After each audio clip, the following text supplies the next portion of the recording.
Hi there, it's Mark here and welcome to another Thoughts for the Day. It's lovely to be with you. Now this week, from the 1st of July to the 7th of July, is the week of prayer for children and young people. Churches across the Diocese of Bath and Wells are invited to pray for children and young people in their communities and beyond. If you're on the Portishead Church of England Facebook page, you may have seen that each day I'm posting something different, a different way of helping you join in and pray. If you're not on Facebook, I'll pop a link in the description below this video where you can find out more info and get involved. Now, given this focus for the week, I thought it was a good opportunity to talk about something that we aspire to be as Portishead Church of England. We want to celebrate and nurture the intergenerational relationships within our church community.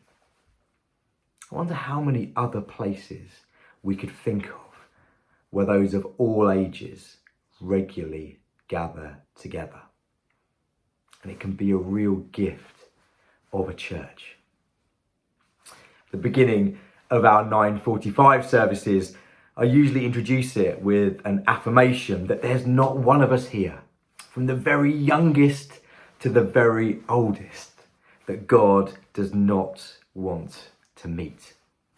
All words to that effect. I want to affirm the intrinsic value of every person, that God wants a relationship with each of us, regardless of our age, that everyone from a 1 day old to a however old has a divine spark and bears the image of God. If that's true, then we really need to consider how we take the intrinsic spirituality of children and young people seriously. Children and young people are not the church of tomorrow. They are, like we all are, the church of today. Equally, children, young people, they're not simply there to be taught by adults. Part of being an intergenerational community is the recognition that we are all disciples of Jesus, learning to follow him, journeying together and being a blessing to each other. Wonder how children and young people can teach the rest of us how to follow Jesus. I wonder how and where we can find opportunities to listen to them and learn from them. I had the pleasure last Friday of spending the morning at St. Peter's School as they were celebrating St. Peter's Day.